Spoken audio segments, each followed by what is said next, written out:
हमारे साथ बीजेपी के प्रवक्ता जुड़ गए हैं। सबसे पहले तो मैं उनसे आपको रूबरू करा देती हूँ। हमारे साथ अवधेश उपाध्याय जी जुड़ गए हैं। अवधेश जी, बहुत बहुत स्वागत करती हूँ आपका।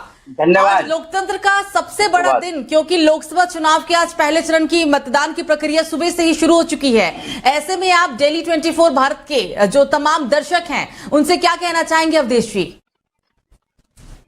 देखिए सुरभि जी, देश के जो लोकतंत्र है, देश का जो लोकतंत्र है, लोकतंत्र का जो महापर्व है, उसका आज से शंखनाद शुरू हो चुका है। और आज देखिए 21 राज्यों की 102 सीटों पर जो है मतदान हो रहा है। और मैं यही कहना चाहूंगा आपके डेली 24 भारत के माध्यम से जो ये देख रहे हैं दर्शक हैं, जो मतदाता हैं, कि अपने मतदान का प्रयोग अवश्य करें। और आपका एक मतदान जो है देश के लोकतंत्र को मजबूत करेगा। और देश के लोकतंत्र को मजबूत करने के लिए मतदान आपका अवश्य ही करना चाहिए। बिल्कुल। दूसरी बात मैं कह रहा हूं, देखिए इस समय जो जी बोलिए, बात करिए, पूरी करिए। देखिए इस समय जो है, जो मतदाताओं का जो मूड है, आप देख रहे हैं, मैं देख रहा हूँ सुबह से कि मतदाताओं में कितना उत्साह देखने को मिल रहा है। भाई हमने चुनाव 2014 का भी देखा, लोकसभा का 2019 का भी देखा। 2014 से ज्यादा 19 में उत्साह था, लेकिन अब जो उत्साह देखने को मिल रहा है, अधिकांश जो युवा हैं उनमें आप देखिए, और जो किसी न किसी व्यवसाय से जुड़े हुए हैं उनमें आप देखिए उत्साह भरा हुआ है पूरी तरह से। और वो एक ही काम के लिए कह रहे हैं कि हम जो मतदान कर रहे हैं, अपना जो वोटिंग कर रहे हैं, वो देश के लोकतंत्र को मजबूत करने के लिए कर रहे हैं, जिससे कि देश मजबूत हो, लोकतंत्र मजबूत हो, और जो देश में एक विकास की जो बयार चल रही है वो उससे दुगनी रफ्तार से चले। इसलिए हम अपने वोट का यूज कर रहे हैं। बिल्कुल अवधेश जी, इस बार युवा मतदाताओं की संख्या पिछले 2019 के मुकाबले बहुत ज्यादा है, लगभग 4 करोड़ के आसपास है। तो ऐसे में क्योंकि सुबह से जो ज्यादा संख्या में लोग मतदान कर रहे हैं जाकर, तो ये बहुत बड़ा संकेत भी है, क्योंकि सिर्फ शहरी इलाके में नहीं, जहां शहरी इलाके में लोग निकल रहे हैं, उसके साथ साथ ग्रामीण इलाकों में भी काफी उत्साह है। तो ये एक ऐसा नहीं लग रहा कि बहुत बड़ा संकेत है ये आने वाले समय के लिए?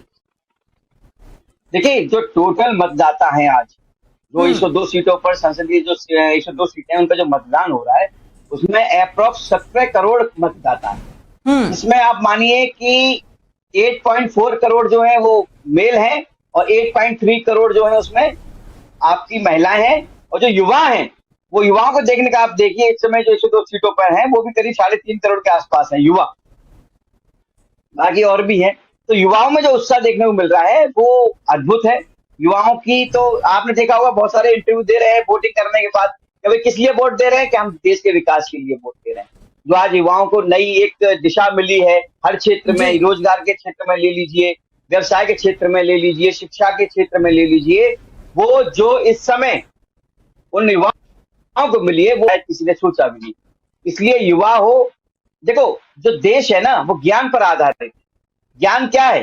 ज्ञान है जी से गरीब, युवा, अन्नदाता और एन से नारी। गरीब, युवा, अन्नदाता और नारी शक्ति, ये देश का पूरा जो है, देश को आगे बढ़ाने में इनका पूरा हाथ रहता है।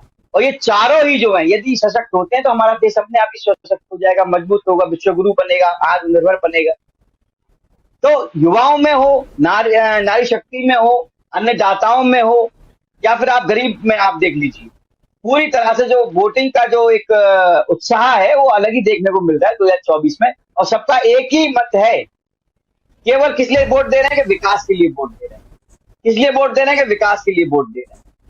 क्योंकि उनको पता है ना सुरभि जी, पहले क्या होता था, पहले जो सरकारें हमारे देश में रही वो कहीं ना कहीं अपने परिवारवाद की राजनीति करती थी, तुष्टिकरण की राजनीति कर लोगों में भेदभाव पैदा करती थी, ठीक है, भ्रष्टाचार की राजनीति करती थी। अब क्या है, अब केवल देश में एक ही राजनीति चल रही है, विकासवाद की राजनीति। आप जिधर भी देखो उधर ही विकास दिखाई दे रहा है। शिक्षा क्षेत्र में आप ले लीजिए, भाई नए 7 IIM बने, 7 IIT बनी है, 16 नई IIIT बनी है। और आप देखिए जो पहले 74 एयरपोर्ट हुआ करते थे हमारे देश में, अब उनकी संख्या बढ़कर 144 हो गई है। आज गरीबों को छत जो मिली है, 5 करोड़ से ज्यादा गरीबों को छत दी है केंद्र सरकार ने। आज जो गरीब है देश का, उनको अन्न भी दिया जा रहा है, घर तक उनके तक पहुंचाया जा रहा है। जो महिलाएं जो जहरीले धुएं से लड़ती थी एक जमाने में, उनको धुएं से मुक्ति भी आज मिली है।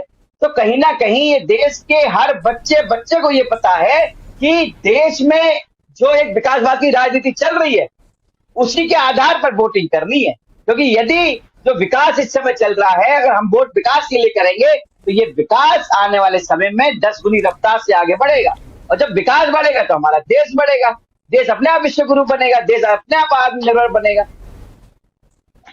बिल्कुल। अवधेश जी, आज यूपी की 8 सीटों पर मतदान है, 80 सीटें हैं कुल यूपी में, और ये कहना गलत नहीं है, और हर कोई यही कहता है कि अगर दिल्ली का रास्ता कहीं से जाता है तो वो यूपी से घूम कर ही। तो ऐसे में मुकाबला काफी दिलचस्प है, क्योंकि इस बार इंडिया गठबंधन के नाम पर समाजवादी पार्टी और कांग्रेस दोनों ही साथ मिलकर चुनाव लड़ रहे हैं। हालांकि ये पिछले दरमियान भी हमने 2019 में पिछली बार हमने बीएसपी और सपा का गठबंधन देखा था। तो इस गठबंधन का क्या उन्हें फायदा मिलेगा, क्योंकि कांग्रेस और सपा तो साफ तौर पर कह रही है कि इस बार इंडिया गठबंधन जो है वो पूरी कड़ी चुनौती दे रहा है, एनडीए का मुकाबला करने के लिए तैयार है, एनडीए मुश्किल है कि इस बार जीत पाए चुनाव।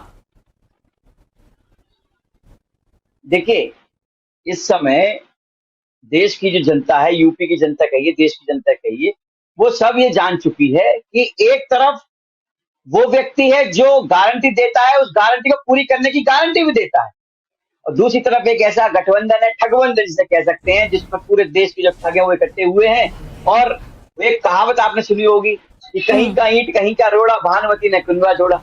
ये वही भानुमति या कुंडवा है इंडिया अलायंस, जिसके पास न नीति है, न नियत है और न नेता है। अब लोग कह भी रहे हैं बहुत से, अगर ये बनते भी है तो कोई मतलब ही नहीं बनता। 1% अगर ये चाहते हैं, इनके मन की बात मैं कह रहा हूँ, अगर इनके मन में ये है कि इनकी सरकार बनती है तो लोग ये कह रहे हैं भैया कौन कौन मुख्यमंत्री बनेगा, कौन कौन प्रधानमंत्री बनेगा, उसमें सारे तो प्रधानमंत्री के दावेदार हैं। अब 3 महीने कोई रहेगा, 3 महीने कोई रहेगा, तो ऐसी सरकार पर कौन विश्वास करेगा। आजकल हर कोई व्यक्ति ये चाहता है देश का कि भैया ऐसी सरकार बने जो मजबूत हो, 5 साल टिककर काम करे, विकास की राजनीति करे, परिवारवाद, भ्रष्टाचार, तुष्टीकरण और भेदभाव वाली जो राजनीति थी वो खत्म करके केवल विकासवाद की राजनीति हमारे देश में हो। यही इच्छा हमारे देश के हर नागरिक में आज के समय में है।